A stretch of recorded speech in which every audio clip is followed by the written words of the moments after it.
بسم اللہ الرحمن الرحیم۔ السلام علیکم، میں ہوں ناصر عباسی اور آپ دیکھ رہے ہیں ہمارا یوٹیوب چینل۔ نیو کراچی کے علاقے 5F میں نوجوان نے گھر پہ آئی ہوئی پولیو کی ٹیم کو کہا کہ ہم نے بچے کو ابھی 2 روز قبل ہی پولیو کے قطرے پلائے ہیں، جس کی وجہ سے اس کو تیز بخار اور کھانسی ہو گئی ہے۔ اس نے پولیو پلانے والی ٹیم کو دیوار پہ لگے ہوئے نشانات بھی دکھائے کہ یہ جو قطرے پلا کے گئی ہے ٹیم اس کے نشانات ہیں، لیکن پولیو کے قطرے پلانے والی ٹیم اصرار کرتی رہی کہ ہمیں ہر حالت میں بچے کو قطرے پلانے ہیں۔ نوجوان برابر کہتا رہا کہ چند دن کے بعد آ کے پلا لیجیے گا، ہمیں کوئی اعتراض نہیں ہوگا، لیکن ابھی بچے کو بہت تیز بخار اور کھانسی ہے، جس کی تصدیق پولیو ٹیم کے ساتھ آئے ہوئے ڈاکٹر نے بھی کی، لیکن پولیو کی ٹیم کسی طور پہ ماننے کو تیار نہیں تھی۔ وہ کہہ رہی تھی کہ ہم بچے کو قطرے پلا کے جائیں گے۔ اس طرح اس نوجوان کی اور پولیو ٹیم کے درمیان بہت زیادہ بحث و مباحثہ ہوا، تو پولیو ٹیم کے ساتھ آئے ہوئے ADC1 صاحب آپے سے باہر ہو گئے اور انہوں نے اس نوجوان جس کا نام عقیل احمد تھا اس کو گرفتار کرنے کا حکم دیا۔ پولیو ٹیم کے ساتھ آئے ہوئے پولیس والے جب عقیل احمد کو گرفتار کر کے لے جا رہے تھے تو اس کی ماں بھاگ کر اس کو بچانے کے لیے آئی، تو پولیس والوں نے اور ADC1 نے دونوں نے اس بوڑھی خاتون کو دھکے دے کے گرا دیا، جس سے محلے کے لوگ جو جمع ہو گئے تھے مشتعل ہو گئے اور ہنگامہ شروع ہو گیا، جس پہ ADC1 صاحب نے پولیس کو حکم دیا ہے کہ فائر کریں۔ انہوں نے ایک ہوائی فائر کیا تو جس سے بھگڑ مچ گئی اور لوگ بھاگ گئے۔ دوسرا فائر انہوں نے نوجوان عقیل احمد پر کیا، جو گولی اس کے سیدھے پاؤں کی ایڑی پہ لگی اور پار ہو گئی۔ تیسری گولی اس کے الٹے پاؤں کے گھٹنے پہ لگی، جس کی وجہ سے گھٹنا ٹوٹ گیا اور نوجوان زخمی ہو کر گر پڑا۔ اس کے رشتہ دار فوری طور پہ اس کو اٹھا کے عباسی شہید اسپتال لے کے گئے۔ عباسی شہید اسپتال والوں نے 2-2.5 گھنٹے رکھ کر کہا کہ ہماری ایکس رے مشین خراب ہے، اس لیے آپ اس کو جناح لے جائیں۔ وہ فوراً اس کو جناح لے کے پہنچے تو جناح والوں نے بھی اس کو 1-1.5 گھنٹہ رکھنے کے بعد کہا کہ اسے سول اسپتال کے ٹراما سینٹر میں لے جائیں۔ اس کے رشتہ دار اس کو سول اسپتال لے کے گئے تو اس طرح 7-8 گھنٹے ضائع ہونے کی وجہ سے اس کا خون ضائع ہو چکا تھا اور اس کے پیروں کی رگیں منجمد ہو گئیں۔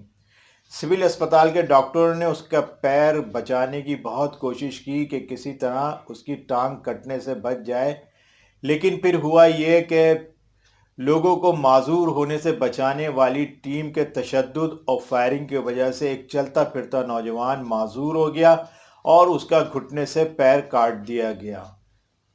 اس طرح ایک انسان کو پولیو زدہ بنا دیا گیا۔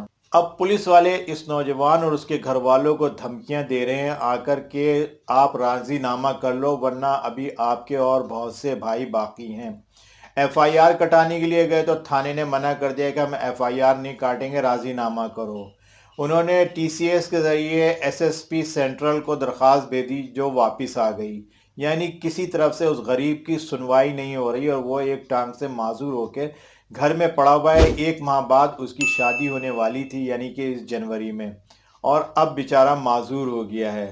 یہ ہے اس غریب کی کہانی جو ایک کراچی کی مضافاتی بستی میں اس کے ساتھ پولیو کے قطرے پلانے والی ٹیم اور اس کے ساتھ آئے ہوئے پولیس والوں نے کیا کہ اسے معذور کر دیا۔ وزیر اعظم صاحب، آپ پاکستان کو ریاست مدینہ جیسی ریاست بنانا چاہتے ہیں تو ریاست مدینہ کے ایک خلیفہ راشد نے کہا تھا کہ فرات کے کنارے اگر کوئی کتا بھی بھوکا مر جائے گا تو اس کا ذمہ دار میں ہوں گا۔ یہ ہے ریاست مدینہ کا ایک نمونہ۔ لیکن آپ جو ریاست مدینہ بنانا چاہتے ہیں اس کے اندر پولیس والوں نے ایک نوجوان کو صرف اس بات پہ گولی مار کر معذور کر دیا کہ اس نے کہا تھا کہ چند دن کے بعد آ کے بچے کو قطرے پلا دیں کیونکہ ابھی اس کو تیز بخار اور کھانسی ہے۔ ہماری سمجھ میں تو یہ نہیں آتا کہ ان پولیو کے قطرے میں آخر ایسی کیا بات ہے کہ یہ بندوقوں کے سائے میں تشدد کر کے پلائے جاتے ہیں بچوں کو زبردستی، کہ ہر حالت میں بچوں کو پینا ہے، چاہے اس کی ضرورت ہو نہ ہو، لیکن بندوقوں سے ڈرا کے تشدد کر کے قطرے پلائے جاتے ہیں۔ ان قطروں میں ایسا کیا راز ہے؟ اور اس کے اثرات آنے بھی شروع ہو گئے ہیں جو ہمیں نظر آ رہے ہیں اور دوسروں کو بھی نظر آ رہے ہیں کہ ان قطروں سے بچوں کے اوپر اور جو وہ جوان ہوتے ہیں تو اس کے کیا اثرات مرتب ہو رہے ہیں۔ کراچی کی مضافاتی بستی نیو کراچی کی ایک گلی کے اندر یہ واقعہ ہوا اور اس کا اخباروں میں بھی ہائی لائٹ ہوا. یہ اخباروں میں اس کے اوپر کافی باتیں ہوئی، لیکن ہمارے صوبے کے سندھ حکومت تو کچھ کر نہیں سکتی، لیکن گورنر صاحب عمران اسماعیل صاحب نے بھی اس پہ کوئی ایکشن نہیں لیا، نہ انہوں نے اس کو کوئی اہمیت دی. اس کے علاوہ اسد عمر جو آج کل کراچی کے معاملات میں بہت زیادہ انوالو ہیں، انہوں نے بھی اس نوجوان کے اس حادثے کو کوئی اہمیت نہیں دی اور نہ اس کی کوئی مدد کی. وزیر اعظم صاحب، آپ صرف کے پی کے یا پنجاب کے وزیر اعظم نہیں ہیں، آپ کراچی اور صوبے سندھ کے بھی وزیر اعظم ہیں. کراچی کی ہونے والی گلیوں میں واردات جو ہوتی ہے اس کا بھی آپ کو علم ہونا چاہیے. یہ کوئی معمولی بات نہیں تھی، یہ اخباراتوں میں اور میڈیا پہ ہائی لائٹ ہوئی تھی کہ کس طرح پولیو کے ساتھ آئے ہوئے پولیس والوں نے ایک معمولی بات پہ نوجوان کو گولی مار کر ایک ٹانگ سے محروم کر دیا.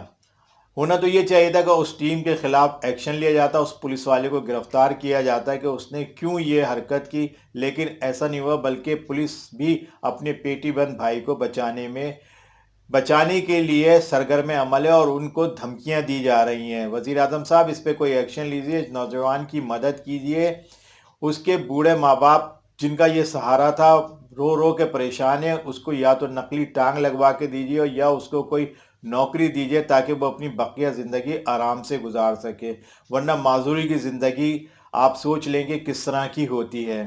آپ اس نوجوان کے کیس کو دیکھیے اور اس کی مدد فرمائیے، اس کو ٹانگ لگوا کے دیجئے اور اس کو کوئی نوکری دیجئے. یہ تھی ہماری آج کی باتیں. اگر آپ کو اچھی لگی ہیں تو لائک کریں، سبسکرائب کریں ہمارے چینل کو. ہمیں اپنے کمنٹ ضرور دیجیے گا. ہمیں اجازت دیجیے. اللہ حافظ.